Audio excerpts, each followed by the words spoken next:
Come closer. The shadows have missed you, and tonight they have a new story to tell. Welcome to Scary Stories After Dark.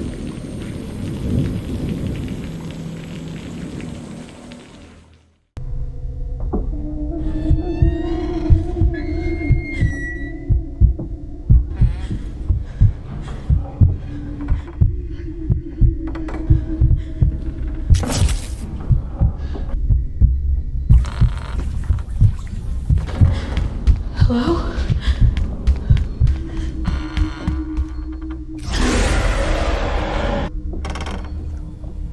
Mr. Bright only went into the basement because his wife wanted the picture hung before dinner.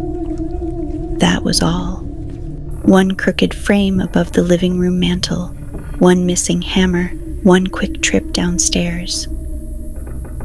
Nothing about it should have felt like a decision he would regret for the rest of his life. The basement stairs groaned beneath him as he descended, each step complaining under his weight. The air grew colder halfway down, damp enough to cling to his throat. He paused near the bottom, hand on the rail, listening to the house settle above him. For a moment, everything was ordinary. Then came the tapping. Soft, patient. Tap. Mr. Bright turned his head.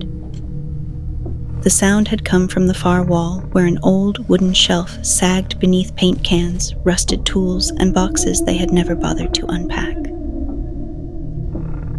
He waited. Nothing. He let out a breath that almost became a laugh. Pipes, maybe, old house noises, the kind of thing his wife always worried about, and he always pretended not to hear. He crossed to the workbench and pulled open a drawer. Tap, tap. His hand froze around the hammer.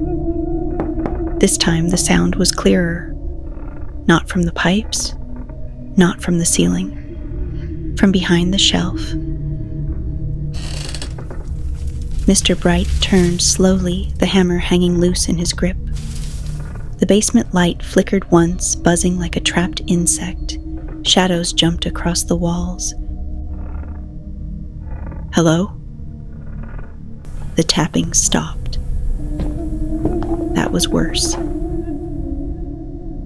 He moved toward the shelf, every instinct in his body quietly begging him not to. The closer he got, the sweeter the air smelled. Not perfume, not flowers. Something spoiled pretending to be sweet.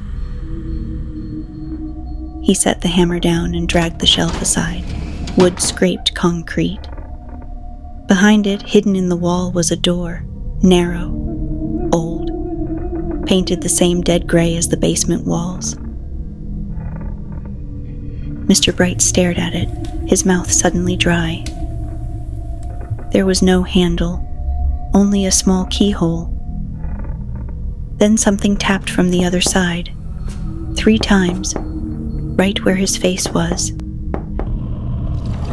He stumbled back. The basement went silent. No buzzing light, no creaking beams, no distant clatter from the kitchen upstairs. Just silence. Then a low growl rose behind him, so close it warmed the back of his neck.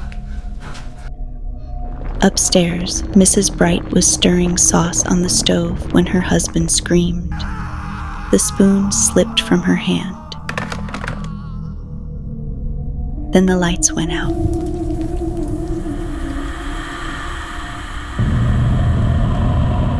Sydney Carter knew something was wrong before the machine told her. She stood at the lab counter, arms loosely crossed, watching the sample rotate beneath sterile light. The hum of the equipment was steady, familiar, normally grounding. Tonight it felt distant, muted, like it didn't belong to the same room she was standing in. The vial turned slowly in its chamber. Dark, too dark. Sydney stepped closer. The sample should have begun separating by now. Even degraded blood followed predictable stages. Plasma thinning, particulates settling, structure breaking down. This didn't. It clung to itself. Thick, cohesive, unnaturally intact. Her brow furrowed. The smell reached her then. Faint, sweet, not metallic, not right. Sydney's fingers tightened slightly against her arms as she leaned in, studying the way the substance moved. Slow, reluctant, like it resisted being disturbed. The screen chimed softly. Results ready. She tapped the panel. The data populated in clean clinical rows. Then stalled, glitched, corrected itself. Sydney's eyes narrowed. No. She ran it again. Same result. Biological sample detected. No human match, no animal match, no classification available. The system flagged it as unknown. A quiet tension settled in her chest. Contamination. It had to be. Improper collection, environmental interference, equipment fault. There were protocols for this, explanations. Always explanations. Sydney reached into the chamber and removed the vial, holding it up beneath the overhead light. It didn't behave like liquid. Even tilted, it shifted slowly, resisting separation, the surface pulling itself back together as if it didn't want to break apart. Her jaw tightened. She set it down, harder than intended. The faint sound echoed across the lab. Too sharp, too loud. Sydney straightened, forcing a slow breath through her nose. She had seen strange cases before. Military work had ensured that much, things that didn't make sense at first glance. This wasn't that. This felt wrong. Her gaze drifted back to the sample. For a moment, she thought it had moved. She blinked. It hadn't. Of course it hadn't. Sydney grabbed her jacket from the back of the chair, already moving before the thought had fully formed. She needed new samples. Clean ones. Collected by her. Alone. The word settled heavier than it should have.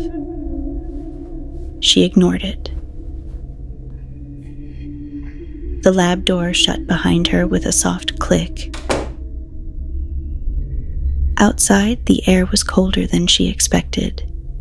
It slipped beneath her jacket, raising a faint chill along her arms. Sydney didn't slow. She stopped briefly at the corner cafe, ordered a coffee she didn't taste, and drove straight back to the bright house. The streets thinned as she went, fewer lights, fewer cars. By the time she turned onto the narrow residential road, the world felt quieter. Too quiet. Sydney pulled to a stop at the curb. The house sat in front of her. Still, dark, watching. Her fingers tapped once against the steering wheel. Protocol said she should call it in, bring a team, follow procedure. Sydney reached for her kit instead. The engine died with a low hum. Silence followed, heavy. She stepped out of the car, the night air pressing in around her. The coffee in her hand had already gone lukewarm. She took a sip anyway. It tasted like nothing. Her gaze lifted to the house again. Something about it felt off. Subtle, but there. Her hand drifted toward her holster as she approached. The porch creaked beneath her weight. The front door stood slightly open. Sydney stopped. She was certain it hadn't been. A flicker of irritation crossed her expression. Missed detail, that's all. She told herself that as she reached out, pushing the door further inward. It opened without resistance. Darkness waited on the other side. Cold air slipped out past her. Still. Heavy. Her flashlight clicked on. The beam cut into the entryway, catching particles of dust suspended in the air, unmoving, as if time inside the house had stalled. Sydney stepped over the threshold. The smell hit her almost immediately. Faint, sweet. Her grip tightened around the flashlight. "Hello?" Her voice fell flat against the walls. Too loud, too small. No answer came. Of course not. Sydney moved deeper inside. Behind her, the door eased shut. Slow, quiet, final. She didn't turn around because something in her already knew. This wasn't contamination.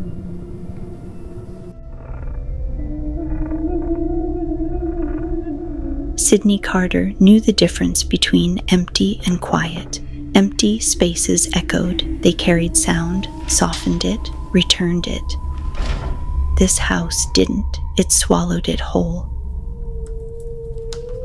She stood just inside the entryway, her flashlight steady in her hand, listening.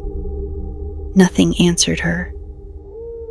No hum of electricity, no distant traffic slipping through the walls, not even the quiet settling of wood. Just stillness. Thick, pressing, wrong. Her jaw tightened as she stepped forward. The beam of her flashlight cut across the living room, revealing a space that looked almost normal. A couch angled toward the fireplace, a rug slightly askew, and above the mantel, a picture frame, crooked, half-hung. Sydney's eyes lingered on it. Mr. Bright had been in the middle of something.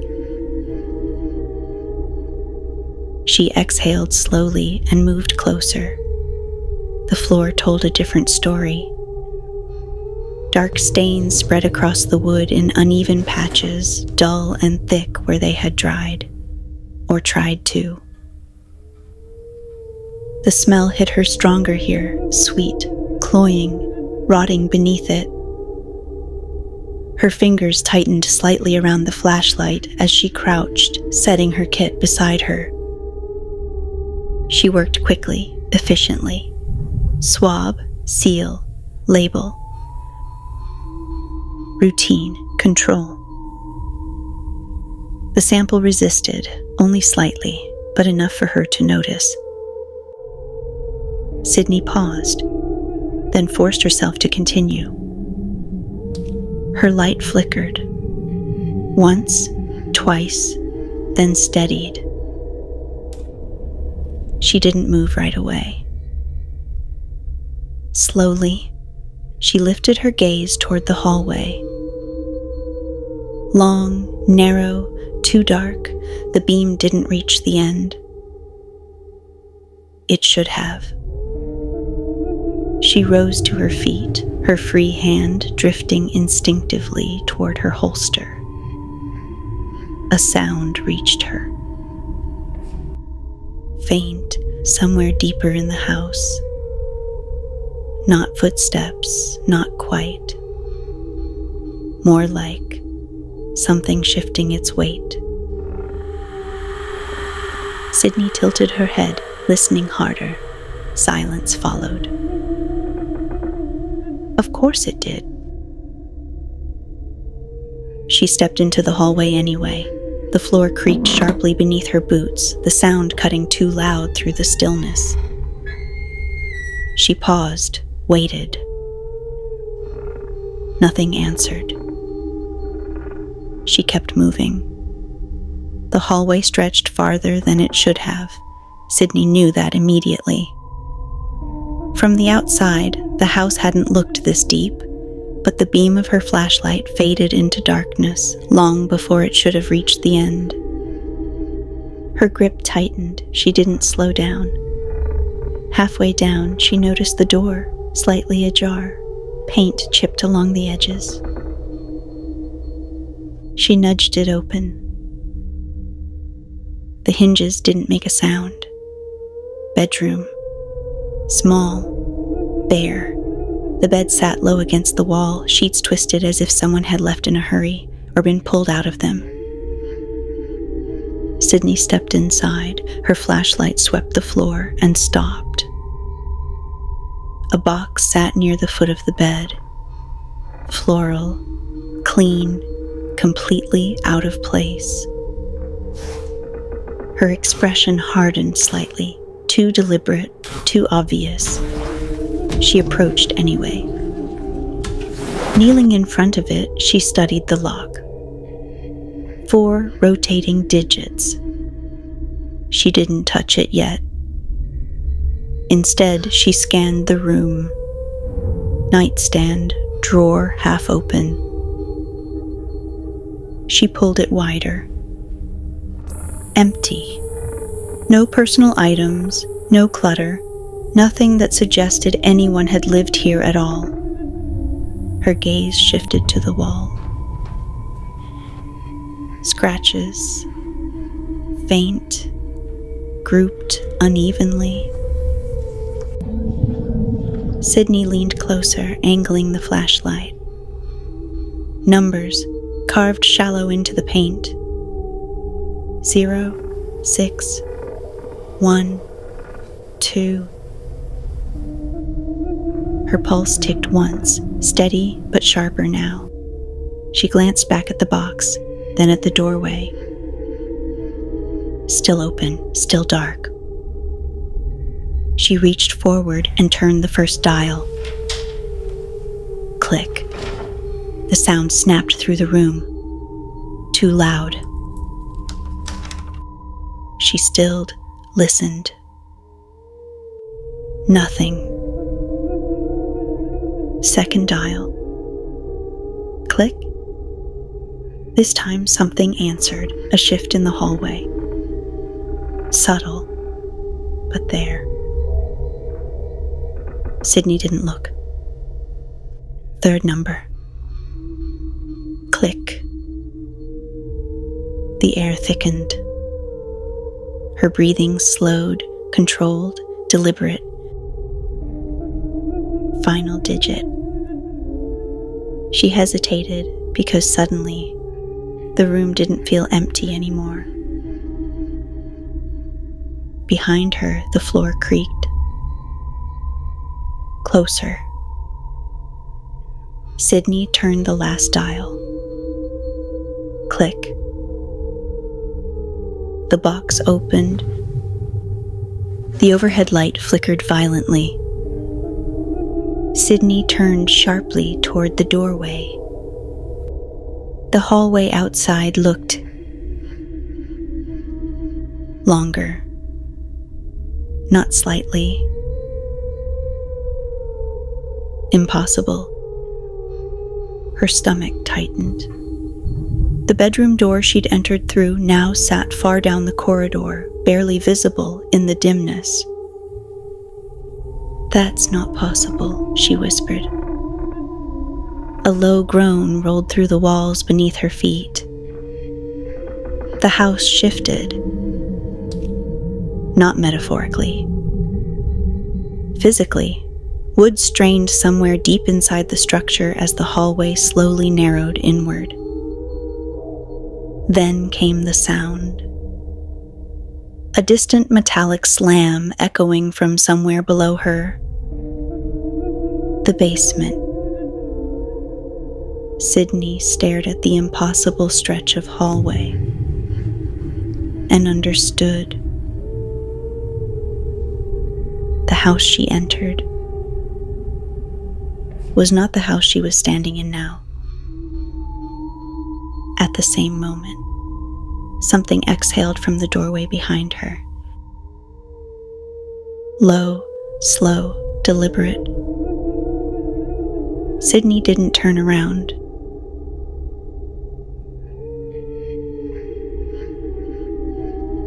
Sydney didn't turn around. Not immediately.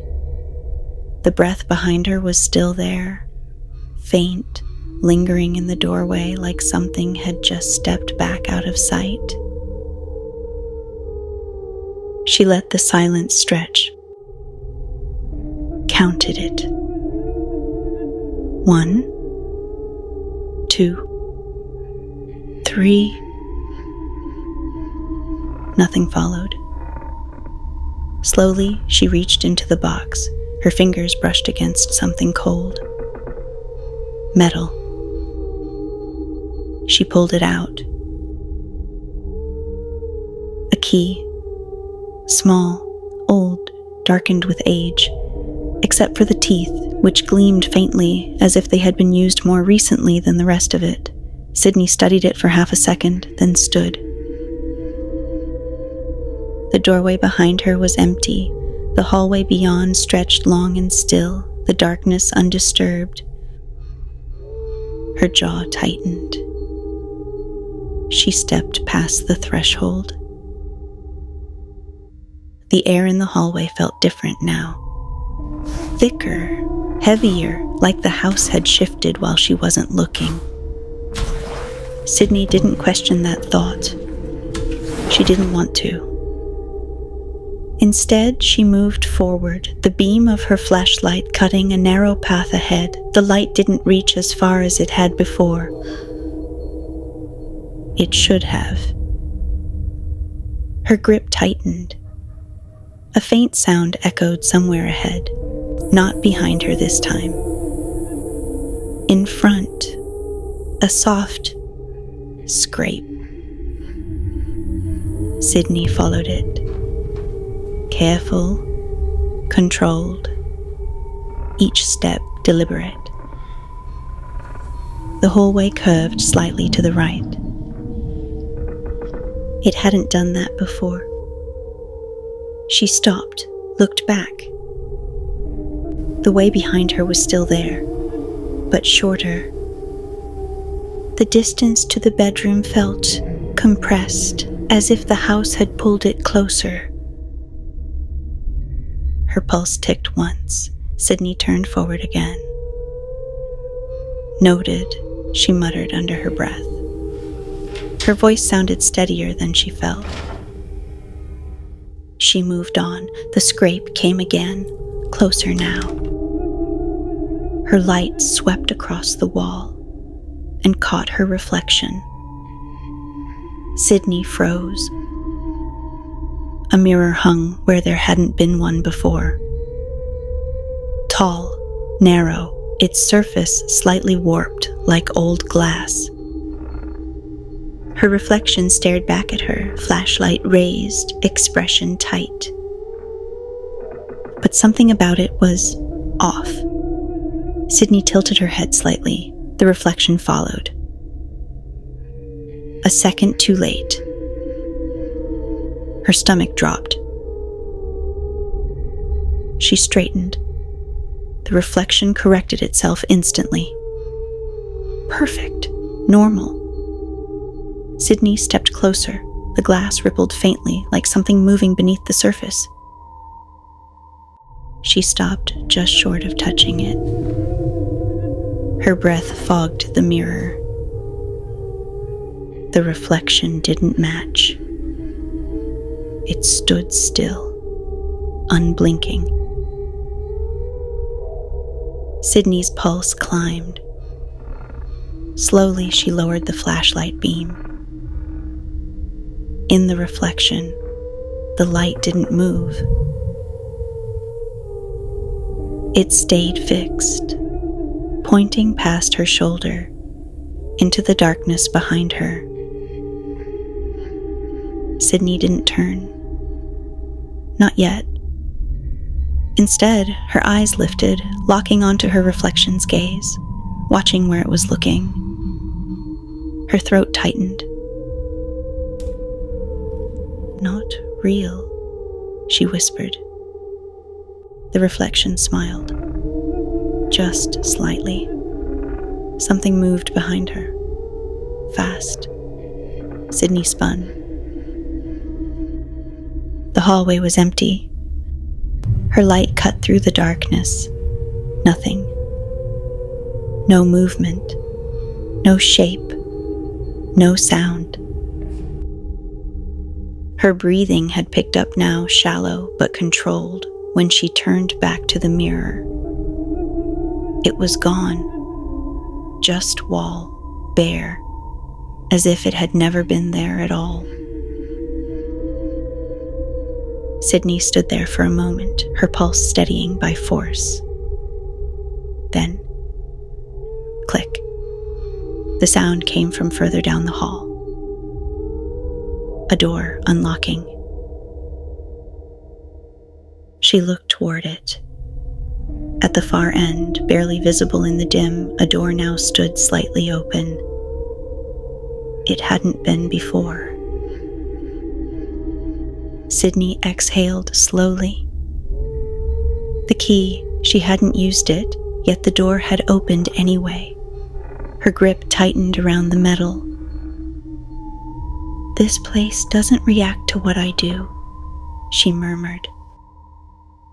Her voice was quiet now, measured. "It reacts to what I know." The air seemed to press in closer. Sydney stepped forward, toward the open door. Behind her, far down the hall, something shifted. This time, she didn't pretend she hadn't heard it.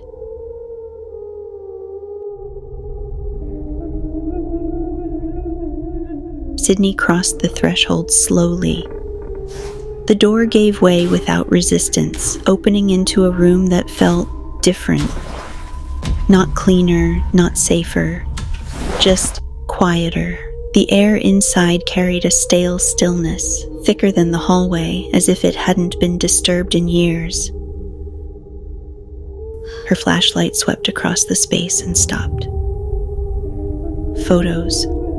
Dozens of them, pinned to the walls, scattered across surfaces, some framed, others curling at the edges where tape had failed. Families, couples, children, all smiling, all unaware. Sydney stepped inside, the beam of her light drifting from one face to the next. The brights were there, near the center, younger than the crime scene photos, alive, relaxed. Standing in front of the very house she now stood inside. Her jaw tightened. She moved closer. There were more. Different decades, different styles, old film grain, faded color, newer prints, but the same house. Always the same house. Her pulse slowed, sharpening instead of racing. A pattern. There was always a pattern. Her gaze shifted to a table beneath the photos. Letters lay scattered across it, some opened, others still sealed but yellowed with age. Sydney picked one up. The paper was brittle beneath her fingers. She unfolded it carefully. The handwriting was uneven, rushed.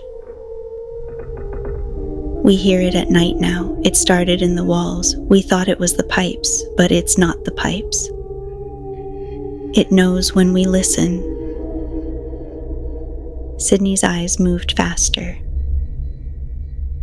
"Thomas said we should leave. I told him we will, tomorrow. We just need one more night." The letter ended there, no signature, no date. Sydney lowered it slowly. Her flashlight flickered once, then steadied. She reached for another. This one was shorter, just a single line.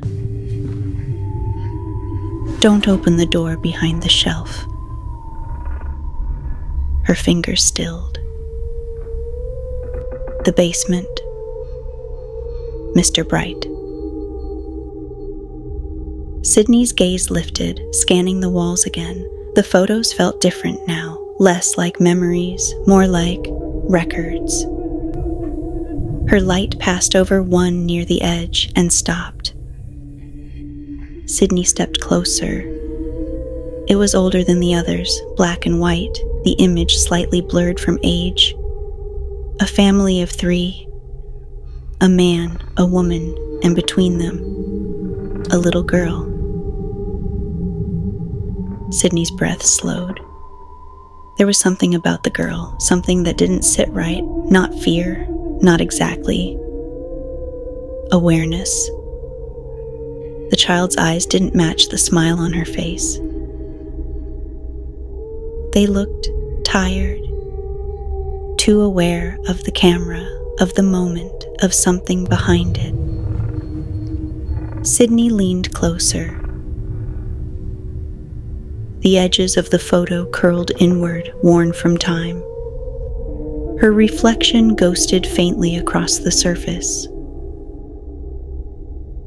For a second, she thought the girl had moved. Sydney blinked. The image stilled. Unchanged. Of course it had. Her jaw tightened. "Focus," she muttered under her breath. Her voice sounded quieter here, swallowed. She lowered the photo and froze. Because the table hadn't looked like this before. More letters, more papers, stacked neatly where there had only been a few moments ago. Sydney stared at them. She hadn't heard anything, hadn't seen anything move. And yet, they were there. Her pulse ticked once, controlled, measured. She reached for the top page. A report, typed, official, forensic header. Her eyes narrowed as she read. Case file, missing persons, address matched. Year. Her breath caught. The date didn't make sense. It hadn't happened yet. Sydney's grip tightened on the page. Her name sat halfway down the report. Assigned investigator. She stared at it. The letters didn't change, didn't distort. They stayed exactly where they were, cold, final. Behind her, something shifted, closer this time. Not in the hallway. In the room. Sydney lowered the paper slowly. Her gaze lifted to the photos. They were different now.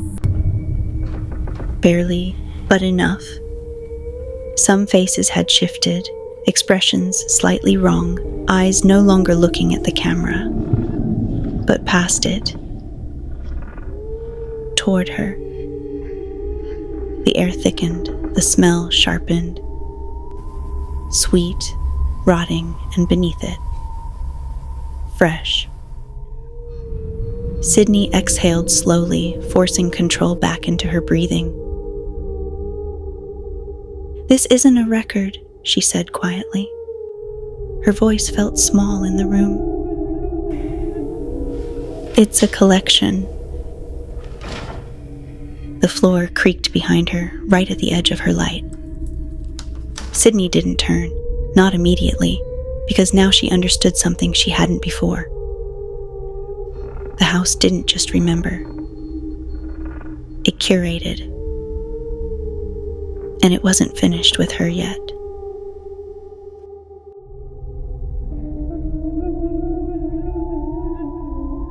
Sydney didn't remember leaving the room. One moment she was standing in front of the table, the report still in her hand. The next, she was back in the hallway. Her fingers tightened. The paper was gone. her breath slowed, deliberate, controlled. She turned slowly, scanning the space behind her. The door to the room was still there. Closed now. It hadn't been before. Sydney stared at it for a long second. Then she stepped away. The hallway felt narrower. Not by much. Just enough that her shoulders brushed the walls if she wasn't careful. Her flashlight flickered. Once, twice, then dimmed. The beam weakened, shrinking into a tighter cone of light. Sydney tapped the side of it. "Not now," she muttered. The light steadied, but didn't fully recover. Her jaw set.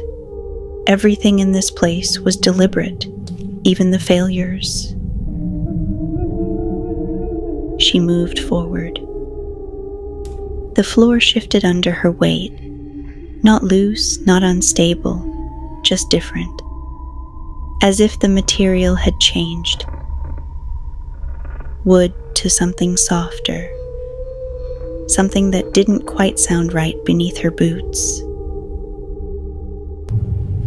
A faint noise echoed ahead. Wet, subtle. Sydney slowed, her light swept forward, and caught it. The wall was darker now. Stained. Not the old dried patches from before. This was fresh, glossy, thick. The smell hit her a second later. Sweet, overpowering. Her stomach tightened. "Of course," she said under her breath. Her voice sounded steadier than she felt. She stepped closer. The substance clung to the wall in uneven streaks, pulled downward in slow, reluctant drips that didn't quite fall. Sydney reached out, paused, then pressed 2 fingers lightly against it. Cold, too cold. It moved. Not much. Just enough to shift beneath her touch, like it was aware of the contact. Sydney pulled her hand back immediately. A thin strand stretched, then snapped, and pulled itself back into the mass on the wall. Reforming, whole. Her pulse ticked harder now. "This isn't evidence," she said quietly. Her gaze tracked the lines along the wall. They weren't random. They curved, looped, intersected, forming something. A pattern. Her light followed it across the wall and down the hallway. The markings continued, guiding her, leading. Sydney didn't like that, but she followed anyway. Of course she did. The air thickened as she moved, each breath feeling heavier than the last. The hallway narrowed further, the walls pressing closer as if responding to her presence. The pattern ended at a door. Old, wooden, locked. Sydney stared at it. Her hand tightened around the key she'd taken from the box. She hadn't used it yet. Her reflection flickered faintly across the metal. For a second, it didn't match her grip. Her fingers twitched. The reflection corrected itself. Sydney exhaled slowly. Focus. She stepped closer. The lock was stained with the same dark substance from the wall. Fresh, waiting. Her eyes moved from the lock to the blood, then back. Understanding settled in slowly, reluctantly. No. Her voice was quieter now. more human. She looked down at her hand, then back at the lock. It wasn't shaped for the key, not exactly. It could take it. But that wasn't what it wanted. Sydney's jaw tightened. This isn't how this works. The house didn't answer, but something shifted behind her. Closer. The wet sound again. Dragging. Sydney closed her eyes for a brief second, then opened them. Fine. She stepped back toward the wall. The blood hadn't moved, not visibly, but the smell was stronger now, sharper. She reached out again, slower this time, more deliberate. Her fingers pressed into the surface. It reacted immediately, drawing toward her touch, clinging, pulling. Sydney's breath hitched just slightly as she dragged her fingers across the pattern, following the lines the way they had been laid out. The substance shifted beneath her hand, responding, aligning, completing itself as she moved. Her pulse climbed. Behind her, the dragging sound stopped. Silence flooded in. Waiting. Sydney finished the final line. The pattern settled. Still. Perfect. The door clicked. She turned sharply. The lock had changed. The opening reshaped. Now, it fit the key. Sydney didn't hesitate. She stepped forward, jamming the key into place and turning it hard. The mechanism gave. Click. The door opened inward. Darkness waited beyond it, but not empty. Never empty. Behind her, something exhaled again, closer than before. Sydney stepped through the doorway without looking back. Because now she knew. The house wasn't guiding her out. It was teaching her how to move inside it.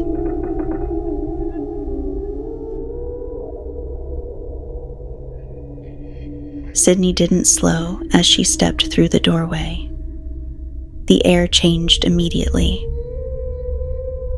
Lighter, not clean, but thinner, easier to breathe. Her shoulders tensed anyway. Nothing in this place came without cost. The beam of her flashlight cut forward and landed on a staircase. Her pulse hit once, sharp. Basement stairs. The same ones. Wooden, narrow, leading up. Sydney stood at the bottom, staring. "This is wrong," she said quietly. Her voice didn't echo, it barely carried at all. She stepped closer. The wood beneath her boot creaked. Familiar. Too familiar. The smell shifted as she climbed. Less sweet, more stale. Dust and old wood replacing the thick, cloying rot from below. Step by step. She didn't look back, didn't listen for movement, didn't give the house the chance to remind her it was still there. At the top, the door stood open. Basement door, normal, unremarkable. Sydney paused with her hand on the frame. Waiting. for the shift, for the pull, for something to stop her. Nothing came. She stepped through. The kitchen, exactly as it had been in the photos. Table, counter, a pot on the stove, long since cold. The house looked normal. Sydney didn't trust it. She moved carefully, sweeping the flashlight across the space. No movement, no sound, no pressure in the air. Her chest rose and fell slowly. Controlled, measured. She crossed into the living room. The crooked picture still hung above the mantel, half finished, Mr. Bright's last task. Sydney stopped beneath it. For a second, she considered straightening it. The thought came and went just as quickly. No. She turned toward the front door instead. It stood closed now. Quiet. Still. Sydney approached, her hand hovering near the handle. Her reflection caught faintly in the glass inset. It matched her movements perfectly. She watched it for a long second, then reached out and opened the door. The night air hit her face, cool and real. Not heavy, not wrong. Just air. Sydney stepped outside. The porch creaked under her weight. Behind her, the door remained open. She didn't turn around. Didn't need to. She walked to her car, each step steady, controlled, her breathing gradually returning to something normal. Something human. She set her kit in the passenger seat. Paused, looked back at the house. It stood quiet on the street. Dark, unremarkable. Like it had always been. Sydney got in the car and shut the door. The engine turned over on the first try. She pulled away from the curb without hesitation, didn't check the mirrors. Didn't look back again. The report was dismissed. Contaminated evidence, inconclusive findings. Case closed. Sydney didn't argue, didn't push, didn't explain. There was nothing she could show them, nothing she could prove. The samples she'd collected were gone. Every one of them. The house sold 3 weeks later. New owners, a young couple, no prior incidents listed, no disclosures required, just another property, just another address. The porch creaked under unfamiliar footsteps. The front door opened, laughter drifted into the empty space, light flickered on. Warm, inviting, normal. For a moment, the house remained still, watching, waiting. Then, very faintly, from somewhere deep inside the walls, tap,